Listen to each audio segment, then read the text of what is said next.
అందరికీ నమస్తే అండి. కేఎం ఫుడ్స్కి వెల్కమ్. నాకు బాగా తెలిసిన ఒక ఆవిడ మంచి జాబ్ చేస్తూ మంచి శాలరీ తీసుకుంటుంది. ఆవిడ ఫ్రూట్ బౌల్ గురించి కొన్ని క్వశ్చన్స్ అడిగితే దానికి సమాధానం చెప్పానండి. ప్రీమియం బౌల్ గురించి అడిగితే మంత్లీ 3000 పడుతుందని చెప్పాను. ఆవిడ అప్పుడు అన్నమాట, అమ్మో 3000 కట్టాలా మంత్లీ అన్నారండి. దాని తర్వాత వాళ్ళ పిల్లల గురించి, వాళ్ళ పిల్లల హెల్త్ గురించి ఆలోచించి కూడా 3000 కట్టాలా అని ఆగిపోయారు. ఒకసారి ఆలోచించండి, ఫ్యామిలీలో నలుగురు ఉంటే నలుగురు ఒక్కసారి సినిమాకి వెళ్తే సినిమాకి అయ్యే ఖర్చు ఎంత ఉంటుందండి? లేదు. ఒక్కసారి రెస్టారెంట్కి వెళ్తే అక్కడ వాడు ఎలాంటి చికెన్తో ఎలాంటి బిర్యానీ చేసి పెడతారో తెలీదు. దాని ఖర్చు ఎంత ఉంటుంది? అది ఒక్కరోజు సంతోషం కోసం 3000 4000 ఖర్చు పెడతాము. కానీ మంత్ అంతా ఫ్రూట్ బౌల్ ఇస్తాను, అది హెల్దీ ఫ్రూట్స్ ఇస్తాను అంటే మాత్రం అమ్మో 3000 కట్టాలా అనుకుంటున్నారు. సరే, ఏదైతే ఏముందిలేండి, ఎవరి ఆరోగ్యం వాళ్ళ చేతుల్లో ఉంటుంది, మనం ఏం చేయలేం కదా. మనకి కేఎం ఫ్రూట్ బౌల్తో పాటు బాగా ఉపయోగకరమైన మిల్లెట్స్తో చేసిన పదార్థాలు కూడా ఇస్తున్నామండి. అందులో రాగితో చేసిన ఇడ్లీలు, అలానే జొన్నలతో చేసిన ఇడ్లీలు, ఇంకా అరికలు, సాములు, కొర్రలతో చేసిన పదార్థాలు లాంటివి కూడా యాడ్ చేస్తున్నామండి. మీకు ప్రజెంట్ చూపిస్తుంది రాగులు, జొన్నలు మరియు మినుములు కలిసి ఉన్న ఇడ్లీ బ్యాటర్ అండి. 2 కప్పుల మినపగుండ్లు, 2 కప్పుల కొర్రలు మరియు 2 కప్పుల రాగులు తీసుకున్నామండి. వీటిని శుభ్రంగా వాష్ చేసుకొని ఒక 4 to 5 అవర్స్ నానబెట్టుకొని తర్వాత వాటిని శుభ్రంగా కడుక్కొని మళ్ళీ మిక్సీ గ్రైండర్లో వేసుకొని గ్రైండ్ చేసుకున్నామండి. మిక్సీ గ్రైండర్లో వేసుకున్నప్పుడు మనకి ఏదైనా సరే, మిక్సీ అయినా గ్రైండర్ అయినా, మనకు వచ్చే ఇడ్లీలు మెత్తగా రావాలి అంటే ఒక చిన్న టిప్ ఉందండి. మనం వాటిల్లో వేసుకునే వాటరు కొంచెం కూల్ వాటర్ అయితే మనకి పిండి మెత్తగా వస్తుంది.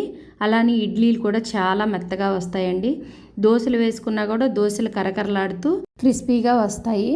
మనకి రాగుల్లో కాల్షియం ఎక్కువగా ఉండడం వల్ల ఎముకలు బలంగా చేస్తుంది. పిల్లలు, గర్భిణులు, వృద్ధులకి చాలా మంచిది. బరువు తగ్గడానికి సహాయపడుతుంది. షుగర్ నియంత్రణలో ఉంటుంది. జీర్ణక్రియ కూడా మెరుగుపరుస్తుందండి. అలానే జొన్నల ఉపయోగాలు, ఫైబర్ ఎక్కువగా ఉండడం వల్ల డైజెషన్ ప్రాబ్లం ఉండదు. మన హార్ట్ హెల్త్ని కాపాడుతుంది. గ్లూకోటిన్ లేకపోవడం వల్ల అందరికీ సేఫ్ అండి. ఇది తక్షణమే శరీరానికి శక్తిని అందిస్తుంది. ఇది కూడా మన బరువు నియంత్రణలో సహాయపడుతుంది. అలానే అరికలు, షుగర్ లెవెల్లో ఇది చాలా ప్రధానమైన పాత్ర పోషిస్తుంది. రక్తపోటు అంటే బీపీని నియంత్రిస్తుంది.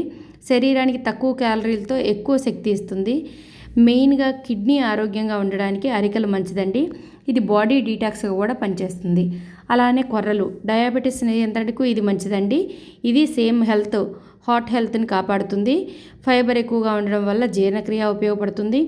మెయిన్గా కొర్రలు ఇమ్యూనిటీ పెంచడానికి ఉపయోగపడుతుందండి. చూశారు కదా, ఇన్ని ఉపయోగాలు ఉన్నప్పుడు ఇలాంటి పదార్థాలను మనం తీసుకోవడం వల్ల చాలా హెల్తీగా ఉంటాము. అలానే మనం చేసుకున్న ఇడ్లీ బ్యాటర్ని ఇడ్లీ రవ్వతో కలిపి నైట్ అంతా ఉంచుకోవడం వల్ల పిండి చూడండి ఎలా మంచిగా వచ్చిందో. దీన్ని శుభ్రంగా కలుపుకొని దీంట్లో కొంచెం ఉప్పు, సాల్ట్ వేసుకొని మీరు ముందు వేసుకొని నైట్ అంతా ఉంచుకున్నా పర్లేదు, మార్నింగ్ ఇడ్లీ వేసుకునేటప్పుడు ఉప్పు వేసుకున్నా పర్లేదు. ఇలా ఇడ్లీ పాత్రలో ఇడ్లీలాగా వేసుకొని స్టవ్ మీద పెట్టుకొని పావుగంట తర్వాత తీసుకుంటే సరిపోతుందండి. ఇడ్లీలు తీసేటప్పుడు కూడా చిన్న టిప్ ఉందండి. మనం తీసే గరిటెని చన్నీళ్ళల్లో ముంచుకొని తీస్తూ ఉంటే ఇడ్లీలు ఎక్కడ విరిగిపోకుండా నీట్గా వస్తాయి. యాడ్ చేసిన మిల్లెట్స్ అన్నీ కూడా సహజంగా ఆరోగ్యానికి చాలా మంచివి. రోజువారీ ఆహారంలో చేర్చుకుంటే షుగరు, బరువు, గుండె ఆరోగ్యం అన్నీ కంట్రోల్లో ఉంటాయి. చూశారు కదా ఇడ్లీలు ఎంత బాగా వచ్చాయో. ఇప్పుడు టేస్ట్ చేసి చూద్దామండి. టేస్ట్ చేయడానికి దీనికి మన పల్లి చట్నీ అయినా పర్లేదు, టొమాటో చట్నీ అయినా పర్లేదు. చాలా మంచిదండి. హెల్త్కి బాగుంటుంది, నోటికి టేస్ట్గా కూడా ఉంటుంది. మా ఇంట్లో అయితే పెద్దవాళ్ళం 5 ఇడ్లీలు తింటామండి, చిన్నపిల్లలు 4 తింటారు. మరి మీ ఇంట్లో మీరు ఎన్ని ఇడ్లీలు తింటారు, మీ పిల్లలు ఎన్ని తింటారో తప్పకుండా మర్చిపోకుండా కామెంట్ చేయండి. మరి మీకు ఎలాంటి బ్యాటర్స్ కావాలన్నా, ఫ్రూట్ బౌల్ కావాలన్నా స్క్రీన్ మీద కనిపిస్తున్న నెంబర్కి కాల్ చేయండి. Please subscribe. Thank you.